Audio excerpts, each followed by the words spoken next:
Hello everyone. MMPC 5 MMPC 4 sorry account for manager, इसके अंदर हम यूनिट नंबर 5 डिस्कस कर रहे हैं जिसका नाम है कैश फ्लो स्टेटमेंट।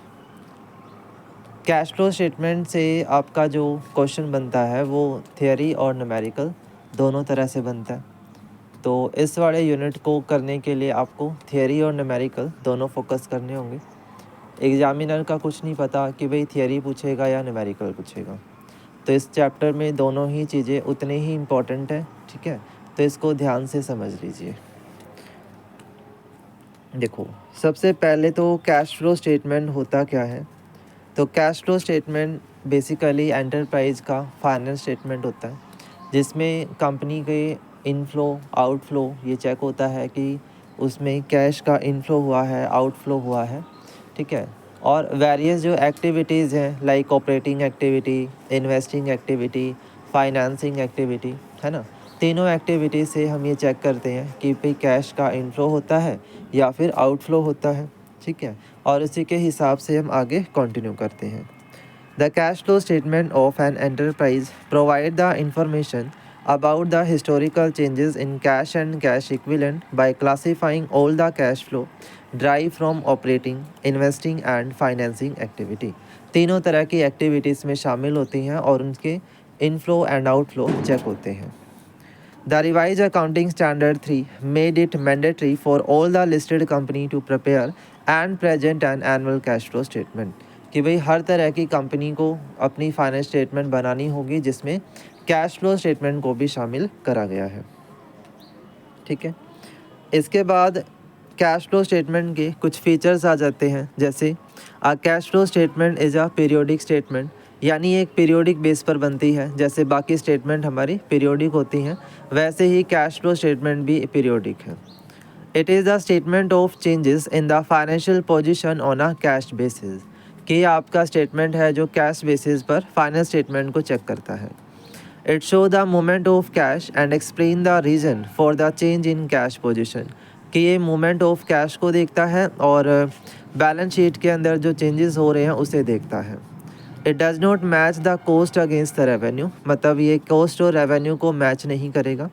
इनफ्लो और आउटफ्लो जो cash and cash equivalent item है उनका चेक करता है, और जो कंपनी है उसकी कैपेबिलिटी को बताता है कि वो उसके डेट्स पे कर सकती है या नहीं, उसके जो लायबिलिटीज़ हैं उन्हें पे करने में सक्षम है या नहीं है। It provide the information on outflow and outflow of the cash and cash equivalent, कि जो कैश एंड कैश बैलेंस है उनसे रिलेटेड इन्फॉर्मेशन देता है। ठीक है, अब आता ये है कि हम अब क्या ऑब्जेक्टिव है कैश फ्लो बनाने का, क्यों बना रहे हैं, ताकि फाइनेंशियल पॉलिसी हम बना सकें, to making the financial policy. ठीक है, इसके अलावा जो हमारे मेजर एक्सपेंसेस हैं उन्हें हम इवैल्यूएट करना चाहते हैं। इसके अलावा कि हमें कितने कैश की रिक्वायरमेंट है वो चेक करना चाहते हैं। नेट कैश इनफ्लो आउटफ्लो कितना हुआ और क्यों हो रहा है, किस फैक्टर की वजह से हो रहा है वो इवैल्यूएट करते हैं। और बिजनेस की जो फाइनेंशियल स्ट्रेंथ है उसे हम इवैल्यूएट करते हैं।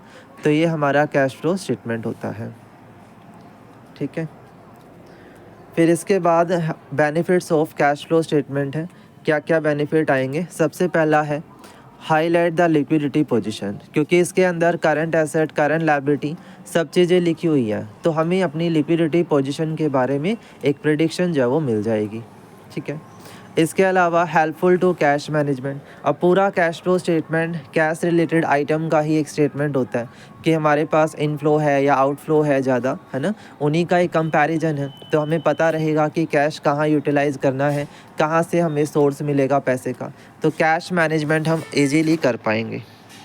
फिर इसके बाद है ऑप्टिमम कैश बैलेंस मेंटेनेंस, कि भाई हमारे पास कभी कैश बैलेंस की ना तो बहुत ज़्यादा एक्सेसिव हो और ना ही कमी हो, ऑप्टिमम होना चाहिए ताकि हमारे जो एक्सपेंस है वो हम मीट कर पाएँ। इसके अलावा कंपेरेबिलिटी की फैसिलिटी देता है कि हम कंपैरिजन कर सकते हैं अपने डाटा को अदर फर्म के साथ, और अपनी ही फर्म का कंपैरिजन कर सकते हैं प्रीवियस ईयर के साथ और उसके हिसाब से मैच भी कर सकते हैं। इट इंडिकेट द फ्यूचर, हमारे फ्यूचर के बारे में बताता है कि फ्यूचर में हमारा पोजीशन क्या रहेगा मार्केट में, है ना, तो वो हम देख सकते हैं।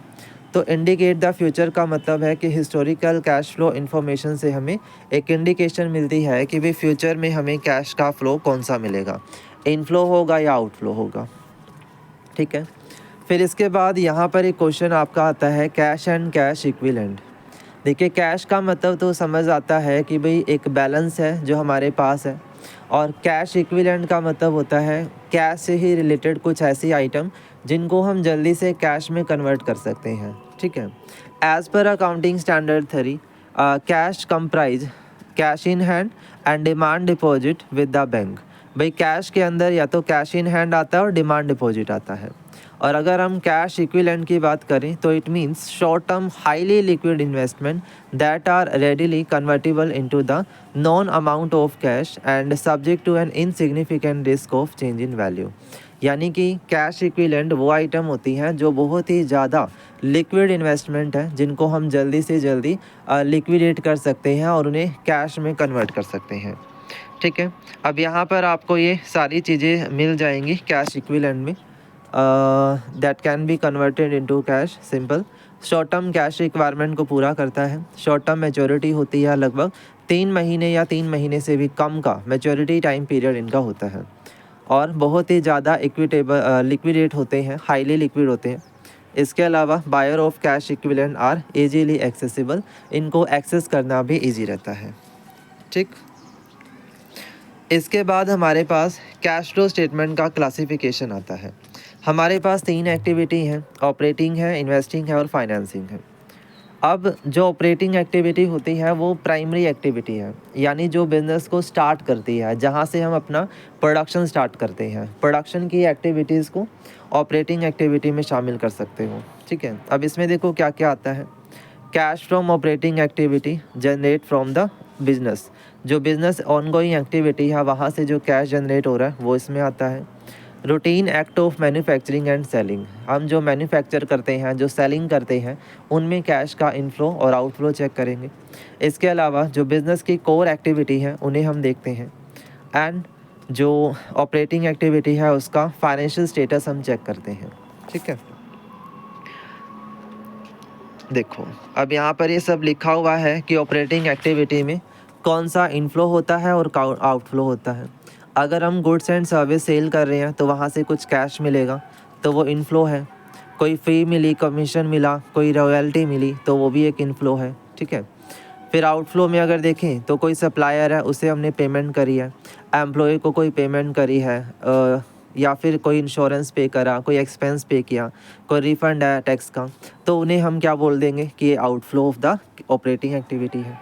ठीक है, सिमिलर इसी तरह जब हम इन्वेस्टिंग की बात करते हैं तो यहाँ पर है कि भाई हम एसेट या तो ख़रीद रहे हैं या बेच रहे हैं, कोई चीज़ ऐसा है, या तो डिस्पोज कर रहे हैं या फिर परचेज़ कर रहे हैं, है ना। तो यहाँ पर अगर हम बात करें तो इनफ्लो कहाँ से होंगे हमारे, इनफ्लो होंगे एसेट्स को बेच करके, कोई इंटेंजिबल एसेट है उसे डिस्पोज करके, ठीक है, या कोई एडवांस लोन है उसकी रीपेमेंट करके वहाँ से कुछ पैसा हमें मिल जाए, इंटरेस्ट मिल जाए, डिविडेंड मिल जाए, है ना। कोई कॉन्ट्रैक्ट है उससे हमें कैश रिसीव हुआ तो ये भी एक तरह का इनफ्लो होगा, है ना। फिर ऐसे ही आउटफ्लो की बात करें तो वहाँ पर इन्हीं एसेट को जब सेल करेंगे, है ना, पेमेंट करेंगे, ख़रीदने के लिए जब हम पेमेंट करते हैं तो वो आउटफ्लो हो जाएगा। जैसे कोई शेयर है, कोई टेंजिबल एसेट है, कोई फिक्स एसेट है, ठीक है, कोई लोन है, कोई कॉन्ट्रैक्ट है जहाँ पे हम पेमेंट कर रहे हैं, तो वो आपका फ्यूचर एक तरह का आउटफ्लो हो जाता है ना। फिर इसी तरह फाइनेंसिंग एक्टिविटी है जो बेसिकली चेंज देखती है कि हमारी ऑनर कैपिटल और जो डेट कैपिटल है उसमें कितना बदलाव आ रहा है। ऑनर कैपिटल आपको पता है इक्विटी और प्रेफरेंस से मिलकर बनती है, और जो डेट कैपिटल है उसमें लॉन्ग टर्म लोन एंड जो बोरोविंग है हमारी या जो डिवेंचर्स हैं वो आ जाते हैं। तो इनमें जो चेंजेस हो रहे हैं वो हमारा फाइनेंसिंग एक्टिविटी है। जैसे कि शेयर इशू करेंगे तो वहाँ से कैश मिलेगा, डेट बॉन्ड या लोन इशू करेंगे तो वहाँ से हमें कैश मिलेगा, है ना। इसके अलावा आउटफ्लो है तो वहाँ पर अमाउंट को हम पेमेंट कर रहे हैं, कोई लोन पे करते हैं, कोई डिविडेंड पे करते हैं, कोई इंटरेस्ट पे करते हैं, तो वो हमारे पास आउटफ्लो हो जाता है। ठीक है, इसी तरह से नॉन कैश ट्रांजैक्शन है जिसमें कैश और कैश का किसी भी तरह से इनफ्लो नहीं होता, ना ही आउटफ्लो होता है। उनमें कैश और कैश इक्विवेलेंट की आइटम को एक्सक्लूड करके हम इसमें शामिल करते हैं। ठीक है, फिर इसके बाद आपका जो है वो स्ट्रक्चर है कैश फ्लो स्टेटमेंट का, जो आप देख सकते हो। ठीक है, ये बेसिक स्ट्रक्चर होता है। फिर इसके बाद इसमें आपका एक मेथड की टेबल है, ये रही। ठीक है, ये डायरेक्ट मेथड और इनडायरेक्ट मेथड है। ठीक है, ये देखो ऑपरेटिंग एक्टिविटी का डायरेक्ट मेथड और दिस वन इनडायरेक्ट मेथड। ठीक है जी, इस चैप्टर में न्यूमेरिकल भी करनी है। ठीक है, ये देखो अब ये कंप्लीट परफॉर्मा है आपका डायरेक्ट मेथड का कैश फ्लो स्टेटमेंट का, और ये वाला इनडायरेक्ट मेथड का है। ठीक है, तो देखो इस वाले यूनिट को अगर टारगेट करना है तो इसमें सबसे पहले तो फॉर्मेट है। अब देखो कैश फ्लो में ना सिंपल सी बात ये है, आप इसमें से कोई भी एक फॉर्मेट तैयार कर लो, या तो डायरेक्ट मेथड से कर लो या इनडायरेक्ट से कर लो, जो आपको इजी लगता है। क्योंकि एग्ज़ाम में कभी भी स्पेसिफिक ये मेंशन नहीं आता कि आपको डायरेक्ट से करना है क्वेश्चन या इनडायरेक्ट से करना है। तो आप इनमें से कोई भी एक मेथड चूज़ करो, उसका फॉर्मेट करिए, एंड उससे रिलेटेड जो यहाँ पर इलस्ट्रेशन आपको दिखाई दे रहे हैं ये आपको कम्प्लीटली करने हैं, इंपॉर्टेंट रहेंगे एग्ज़ाम के लिए।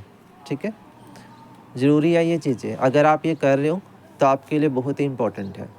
ठीक है, न्यूमेरिकल एंड थियरी दोनों करने हैं इस यूनिट से, और बेसिक क्वेश्चन इसमें कैश फ्लो स्टेटमेंट के वो भी करने हैं, जैसे मीनिंग हो गया, ऑब्जेक्टिव हो गया, क्लासिफिकेशन ऑफ एक्टिविटी है ना, कैश एंड कैश इक्विवेलेंट वाली जो टर्म है वो है, नॉन कैश ट्रांजेक्शन है। तो ये कुछ शॉर्ट नोट्स भी आपके पूछे जा सकते हैं इस यूनिट से, वो करने हैं। प्लस आपके जो इलस्ट्रेशन है वो करने हैं, एंड लास्ट में जो अनसोल्व्ड क्वेश्चन है वो करने हैं। यानी यूनिट नंबर 4 जो हमने पहले की थी और जो 5th है, इन दोनों में से न्यूमेरिकल इंक्लूड करोगे, न्यूमेरिकल को स्किप नहीं करेंगे। ठीक है, चलिए, तो आई होप समझ में आया होगा ये यूनिट। मिलेंगे नेक्स्ट सेशन के साथ।